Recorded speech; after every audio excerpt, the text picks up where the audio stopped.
ولم يكن له شريك في الملك ولم يكن له ولي من الذل وكبره تكبيرا. اللهم صل على محمد وعلى آل محمد كما تحب وترضى. أعوذ بالله السميع العليم من الشيطان الرجيم من حمده ونفخه ونفثه. بسم الله الرحمن الرحيم. قل إن كنتم تحبون الله فاتبعوني يحببكم الله. حضرات، آج کا یہ انتہائی مختصر سا پروگرام جو آپ احباب کے تعاون سے منعقد کیا گیا ہے، امید ہے کہ اللہ پاک یہ ہمارا آج کا مل بیٹھنا اپنی بارگاہ میں مقبول و مقبول فرمائے گا. یقیناً طور پہ جمعے کے اندر قاری صاحب نے اعلان بھی کیا ہوگا اور آپ احباب نے اس کے لیے ذہن بھی بنایا ہوگا کہ آج پروگرام ہے مسجد میں، لیکن پھر بھی جتنا بڑا یہ ہمارے اس مسجد کے ساتھ منسلک ہے، جتنے احباب، اگر ایک گھر سے ایک بندہ بھی آئے یہ مسجد تقریباً فل ہو جاتی ہے. اگرچہ بزرگوں کی برکات میں سے انکار نہیں ہے. رسول اللہ صلی اللہ علیہ وسلم نے فرمایا البرکۃ مع بڑوں کے ساتھ برکتیں ہیں. وہ ہم کہانی سنا کرتے ہیں کہ بارات کے اندر صرف نوجوان نہیں، کوئی بوڑھا بھی لے کے جائیں تو یقیناً طور پہ اگرچہ ان بوڑھے لوگوں کے ساتھ برکتیں ہیں، جس گھر میں بوڑھا ماں باپ والدین موجود ہیں تو اللہ پاک کی برکتیں نازل ہوتی ہیں، لیکن اس کے ساتھ ساتھ ان بوڑھوں کی قدر بھی کی. رسول اللہ صلی اللہ علیہ وسلم نے فرمایا فَلَّمْ يَرْحَمْ صَغِيرَنَا وَلَمْ يُوَقِّرْ كَبِيرَنَا فَلَيْسَ مِنَّا. لوگوں جو چھوٹوں سے پیار نہیں کرتا اور ان بوڑھوں کا ادب نہیں کرتا وہ ہم میں سے ہے ہی نہیں.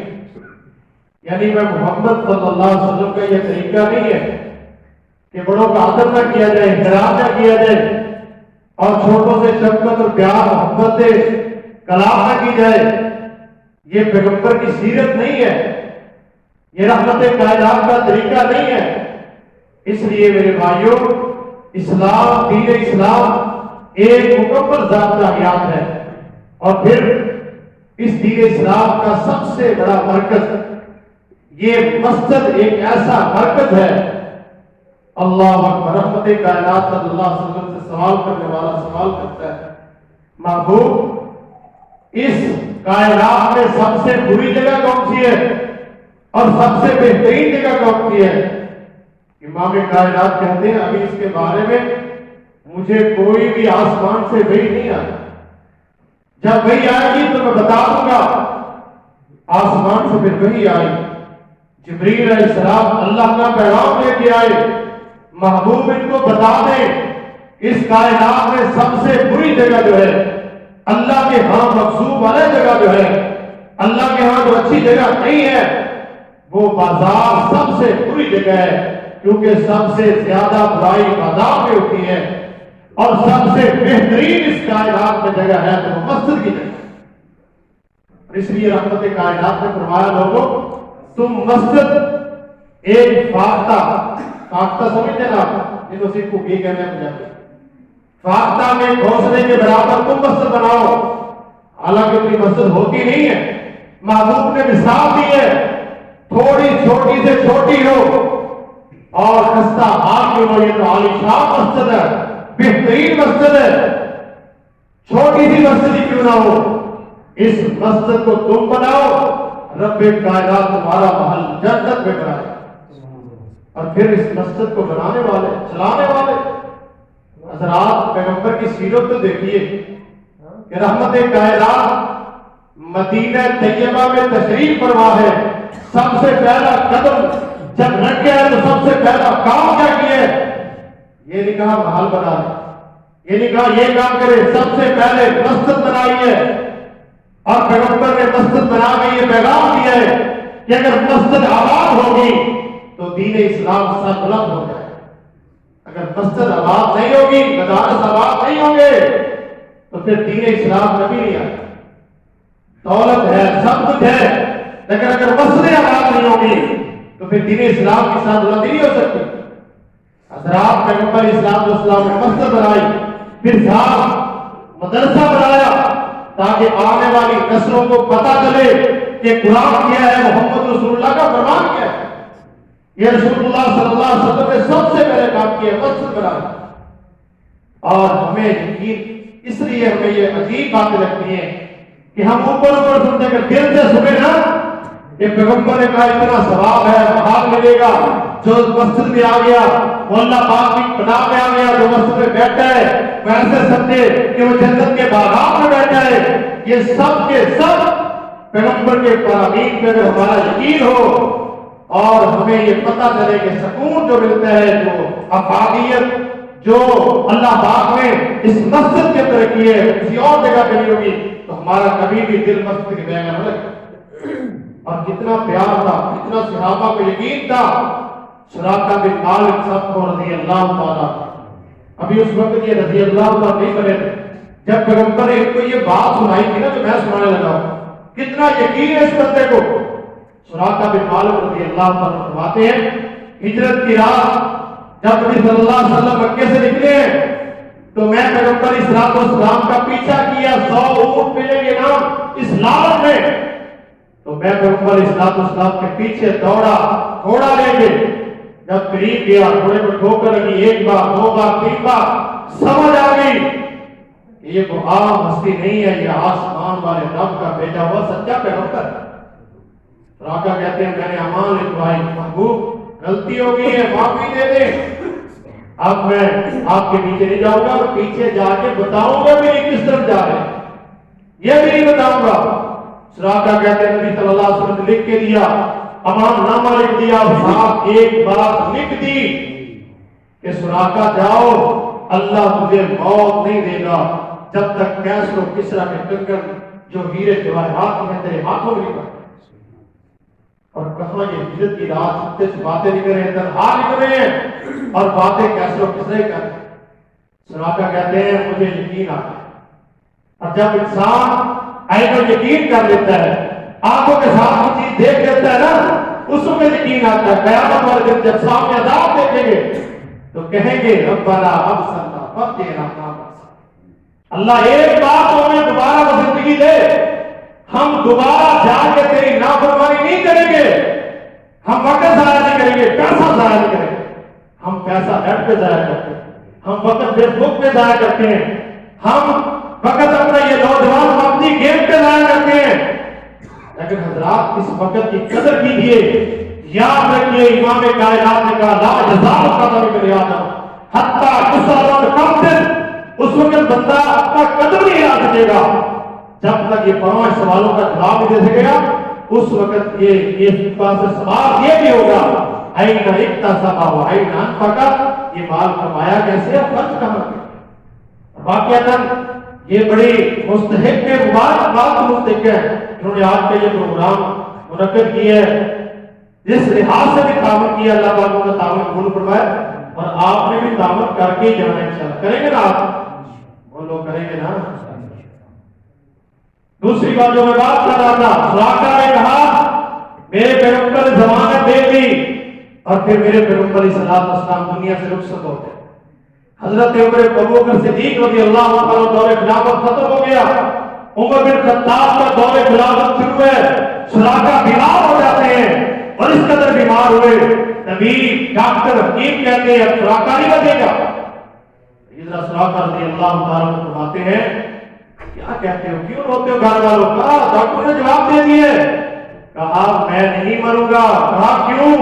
کہا اس لیے میرے پیغمبر محمد صلی اللہ علیہ وسلم نے کہا ہے کہ جب تک سراقہ کے ہاتھ میں کیسر و کسرا کے کنکر نہیں پڑیں گے اس وقت تک سراقہ کو موت نہیں آئے گی۔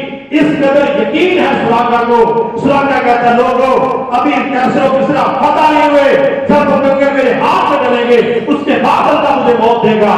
یعنی سراقہ کی وہ پیغمبر کی بات نہیں ہوئی کہ سراقہ کس قدر یقین ہے۔ سراقہ کہتا ہے مجھے موت دیا ہے، اللہ پاک نے تیز تندرستی دی اور کیسر و کسرا فتح بھی ہوا۔ سامنے آئے حضرت سراقہ رضی اللہ تعالیٰ سیر مسجد نبوی میں پڑا ہے مال غنیمت۔ حضرت عمر رضی اللہ فرماتے ہیں آئیے سراقہ، سراقہ کہاں ہے؟ سراقہ کھڑے ہوئے میں آؤ۔ پیغمبر نے جو آج سے اتنے سال پہلے بات کی تھی یہ ڈال کے اپنے ہاتھوں میں وہ خوشخبری لوگوں کو بتا دو کہ میرا پیغمبر فرمایا ینطق عن الہوی ان ہوا الا وحی یوحی، جو پیغمبر کہتا ہے وہ سچ کہتا ہے، وہ ہو کے رہتا ہے۔ آئیے دیکھیے اتنے سالوں کے بعد وہ تب تنہا تھا جب اس نے یہ بات کہی تھی کہ کیسر و کسرا کے کنکر اللہ اکبر سراقہ کے ہاتھ میں ڈلیں گے، اور آج سراقہ نے ڈال کے دکھائی لوگوں میرے پیغمبر نے ہجرت کے رات ہجرت کے سفر میں مجھے یہ پروانہ دیا تھا، آج رب نے وہ بات سچ کر کے دکھائی۔ اتنا یقین تھا۔ اگر ہمیں یقین ہو جائے اس مسجد کے ساتھ پیار محبت کرنے کا اللہ کتنا اجر دیتے ہیں۔ اور پیغمبر اسلام والسلام کی پوری زندگی اٹھائیے، آپ ایک قبر کے کھڑے ہو کے جنازہ پڑھا، وہ قبر کس کی تھی؟ اٹھائیے صحیح بخاری رحمت کائنات فرماتے ہیں اللہ اکبر، وہ بی بی کہاں ہے جو صفائی کرتی تھی مسجد کی؟ سیدہ عائشہ فرماتی ہے صحابہ عورت تھی مر گئی، صحابہ نے رات کو غسل دیا دفنا دیا، پیغمبر کو اٹھانا گوارا نہیں کیا، آپ کو بیران نہ کیا۔ پیغمبر اسلام پوچھتے ہیں وہ کہاں ہے؟ دور بہت ہو گئی ہے۔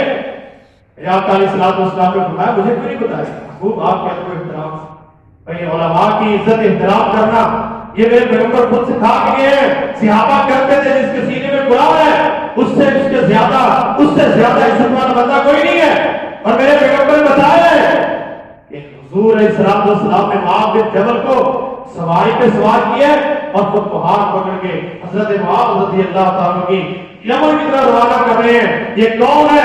حضرت سراقہ حضرت معاذ بن جبل رضی اللہ تعالیٰ یمن کے خطیب امام اور گورنر بن کے جا رہے ہیں، اور میرے پیغمبر پیدل چل کے جا رہے ہیں۔ لوگوں کو بتائے لوگوں جو دین کا پیغام دینے جائے اس کی عزت احترام بھی کرتے ہیں، یہ دین والوں کی عزت احترام بھی کرتے ہیں۔ میرے پیغمبر علیہ السلام نے فرمایا مسجد کی صفائی کرنے والی کہاں ہے؟ دل بہت ہو گئی۔ آپ نے السلام نے فرمایا دلونی علی قبرہا، مجھے اس کی قبر بتاؤ۔ آپ اس بی بی کی قبر پہ گئے، صحابہ کہتے ہیں پیغمبر آگے کھڑے ہوئے، پھر میرے پیغمبر اسلام کے پیچھے صحابہ نے صفیں بنائی اور کائنات کے لوگوں کو بتایا، کائنات کے لوگوں جو مسجد کے ساتھ پیار کرتا ہے صفائی کرتا ہے محمد کی قبر پہ کھڑے ہو کے جنازہ نکالتا صلی اللہ علیہ وسلم، اتنا پیار میرے پیغمبر اسلام۔ یہ تو بی بی ہے نا حضرت تمیم داری رضی اللہ عنہ بیرون ملک ہے، جیسے ہم جاتے ہیں کوئی سعودیہ میں کوئی دبئی میں، وہاں عجیب چیزیں نئی چیزیں گھر کی لاتے ہیں، تو حضرت تمیم داری رضی اللہ عنہ نوجوان ہے تجارت کے شام گئے، اس وقت تک مسجد میں اندھیرا تھا، لائٹیں نہیں تھی، دیے نہیں جلتے تھے۔ اس وقت حضرت تمیم داری نے وہاں سے لائٹیں دیے اٹھائے اور وہ لا کے مسجد نبی میں جلائے، مغرب کے ٹائم جلائے۔